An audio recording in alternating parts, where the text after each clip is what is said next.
Bonjour à tous et bienvenue dans cette nouvelle vidéo. Aujourd'hui, je voulais revenir en fait sur les bouquins de cinéma que j'ai, parce qu'en fait j'ai énormément de livres, de tout genre, tout ça, parce que c'est quelque chose que j'aime beaucoup, et j'ai beaucoup en fait de livres sur le cinéma. Et du coup je me suis dit, bah pourquoi ne pas en parler en vidéo, de pouvoir détailler un peu des ouvrages, différents ouvrages que j'ai, ça peut être sur la technique, ça peut être sur un auteur en particulier, ou sur un genre cinématographique.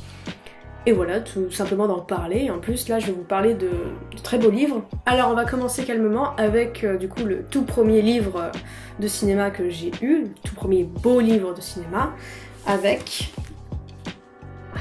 un livre, du coup, sur Tim Burton. Si vous suivez un petit peu ma chaîne, vous avez vu que j'ai quelques vidéos sur Tim Burton. Et du coup, c'est un cinéaste, vous imaginez bien, que j'aime beaucoup. Et j'ai grandi avec ses films, ils m'ont marqué, et je continue d'aller voir au cinéma ses films au maximum. Et du coup voilà, et du coup c'est un livre en fait qui est écrit avec Mark Salisbury, si je prononce bien. Donc en fait ça se présente comme ceci, c'est du coup Tim Burton qui raconte sa vie et en fait l'auteur pose en fait différentes questions pour voilà, orienter ça.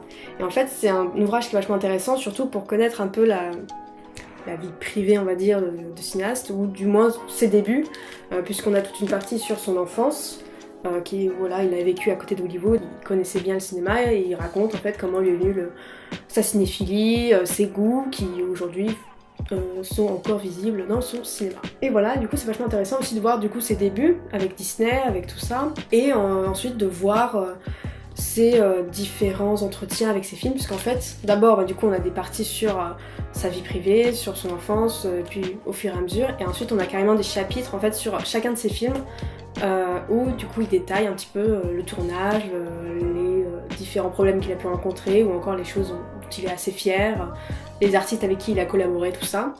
Et voilà, moi c'est un petit bijou que je recommande à tous ceux qui aiment Tim Burton ou qui aiment ses films, parce que voilà, on apprend des choses. Un très beau document. Alors moi j'ai cette version-là. Vous avez remarqué, quand j'ai feuilleté comme ça, c'est en fait il y a pas mal de petits dessins de Tim Burton, donc ça c'est assez chouette. Il est beaucoup dans le visuel, il adore dessiner, il adore peindre.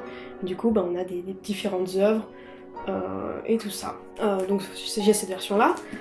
Mais j'ai aussi la petite version de poche, qui est plus accessible pour le coup. Celle-là, elle est à 20, elle est à combien 29 €. Celle-ci, elle est à 9 €, donc je pense qu'elle est préférable. Et en plus, on a exactement la même chose, même présentation, les mêmes dessins. Voilà, attendez, j'ai vu Edouard. Oh, tant pis.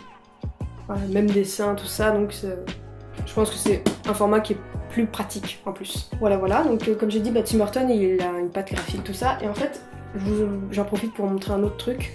C'est ça, c'est le catalogue en fait de l'exposition qu'il y avait eu à la Cinémathèque il y a quelques années, je sais pas quand est-ce que c'était, 2013, 2000, même plus, attends, ça doit être 2012, il y avait des Dark Shadows, sûrement 2012 ou 2011. Ouais, c'est juste le catalogue. Donc c'est-à-dire que ça nous présente. Ouh, mais non. Ah, j'ai encore les tickets. J'avais pas vu. Voilà, preuve que j'ai été là-bas. Regardez. Et du coup, c'est quelle année 2012. 2012. Voilà, et en plus, là-bas, on avait vu Beetlejuice. Voilà, je sais pas si ça va le mettre, mise au point. Je m'attendais pas à les retrouver. Ah oui, derrière. Regardez derrière. Il y avait ça derrière.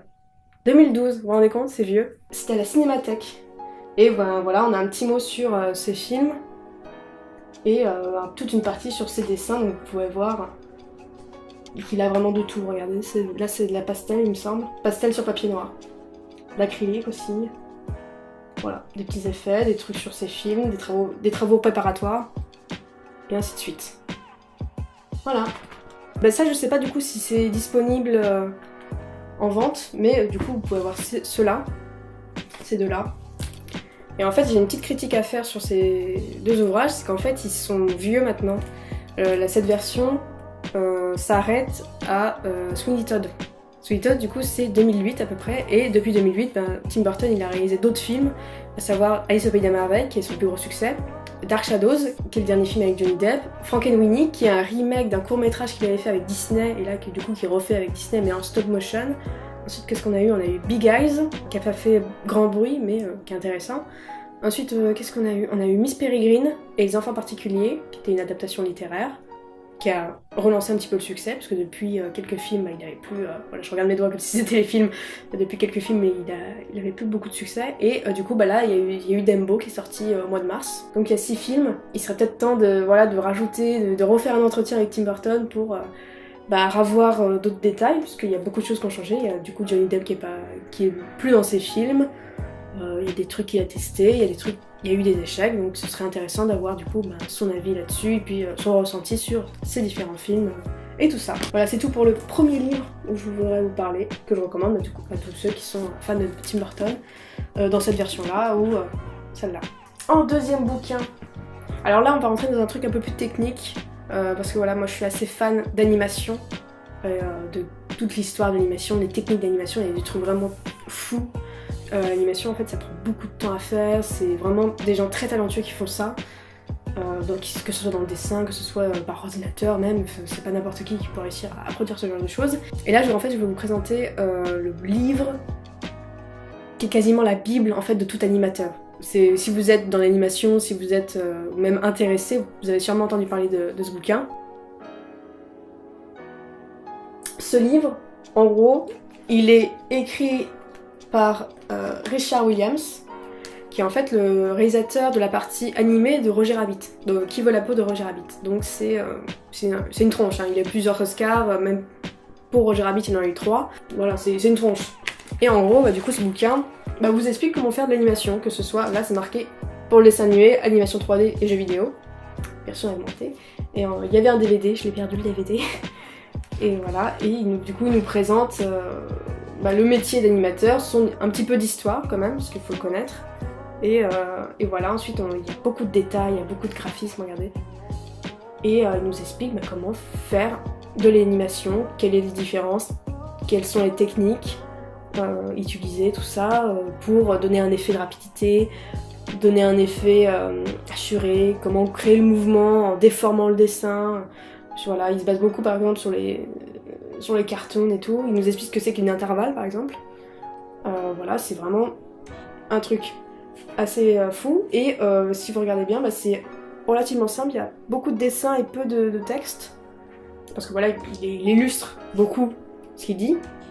Et du coup, c'est assez pratique. Enfin, c'est pratique, c'est assez accessible. Moi par exemple, je suis pas dans le milieu de l'animation. C'est juste un truc qui me passionne de base. Et je trouve qu'il est assez compréhensible, voilà. Donc cette petite bible, voilà, si jamais vous êtes, si vous voulez travailler dans l'animation, dans l'illustration même, vous testez des trucs par vous-même, ça c'est le gros truc à avoir. Et qui est simple en plus. Alors je crois qu'il est assez cher, il est à 45 €. Donc voilà, c'est un beau livre, vous avez vu, il est gros, il est fat, il y a plein de dessins, il y a beaucoup de travail derrière. Et c'est pas une arnaque, et c'est un bouquin qui est recommandé par tout le monde.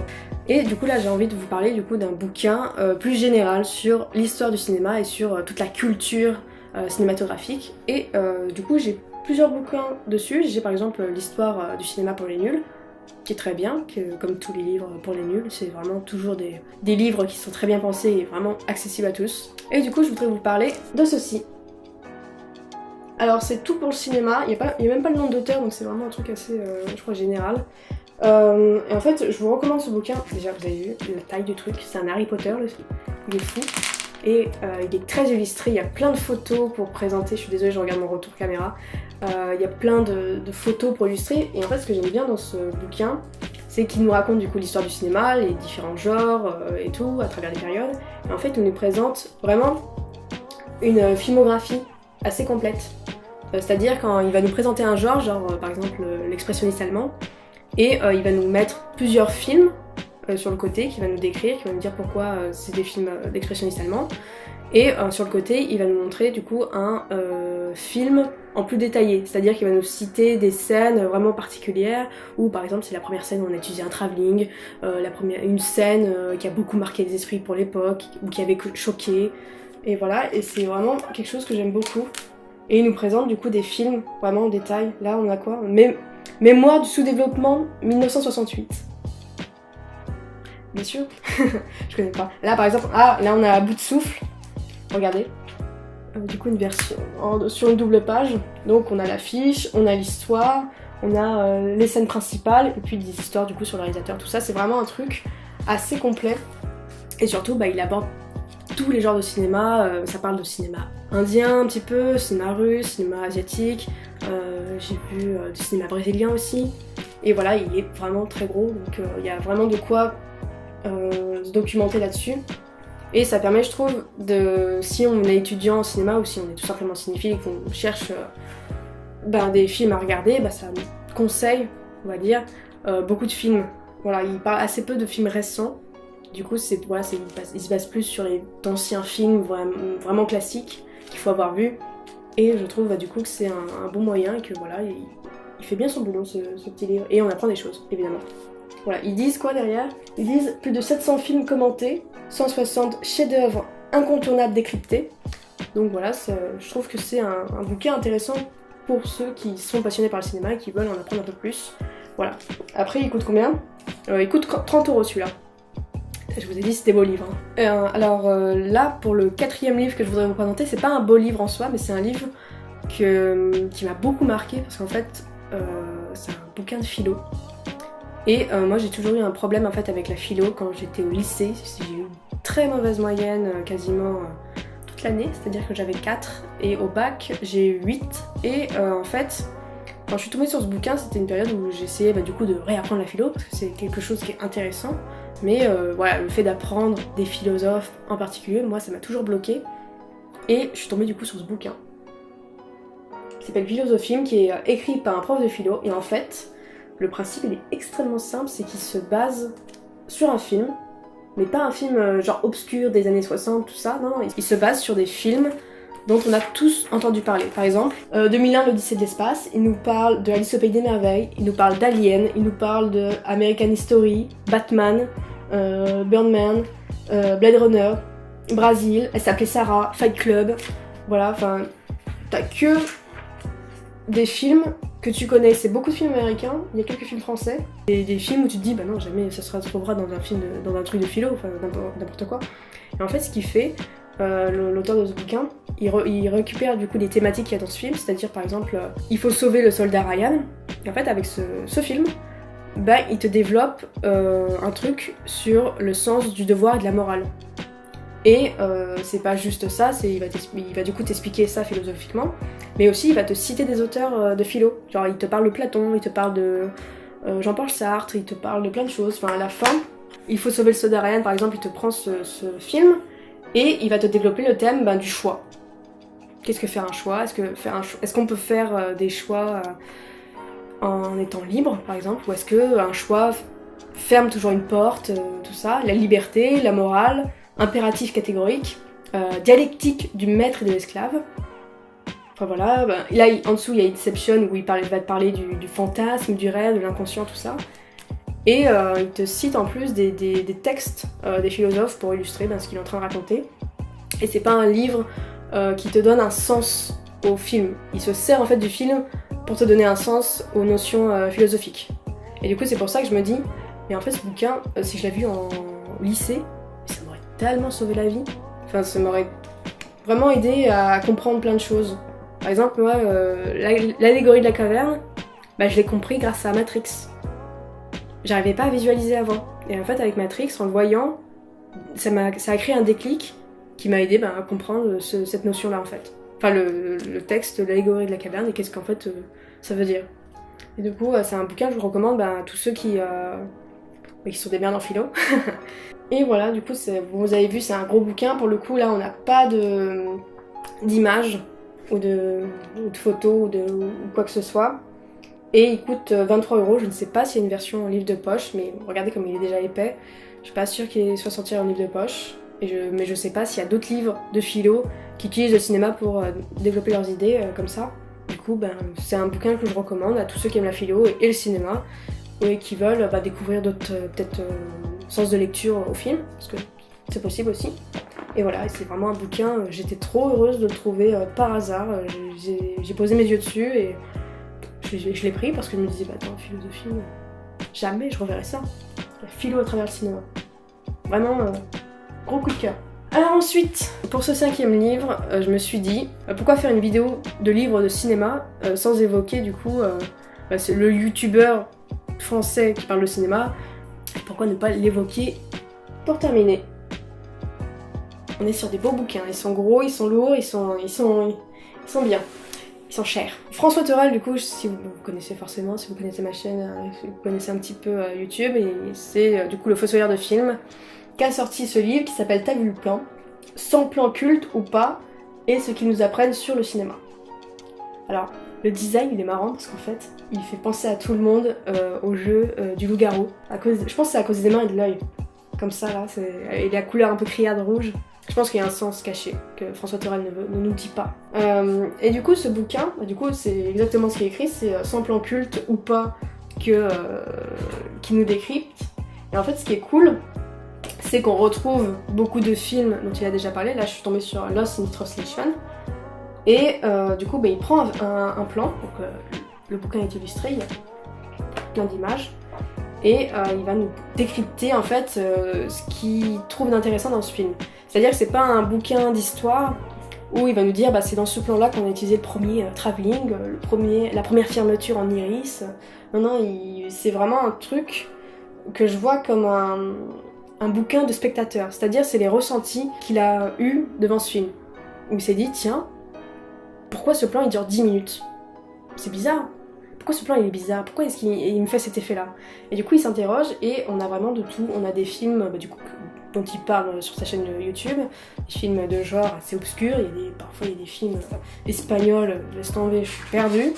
Là il y a un sommaire et du coup il y a quand même un truc sur les plans cultes, des plans ratés aussi, on nous en parle un peu. T'as des plans comme ça, what the fuck, ou alors des plans wow, c'est trop bien. Et il y a plein de films, là il nous parle de Harry Potter par exemple. Là, il parle d'Astérix et Obélix Mission Cléopâtre, s'il vous plaît. Dans un bouquin. Jamais on verrait ça. Jamais. Et puis d'autres plans sur des films un peu plus obscurs comme, là je vous cite L'Homme à la caméra, Les Diables, L'Antre de la folie, je connais pas. Là il nous parle de Dragon Ball Evolution.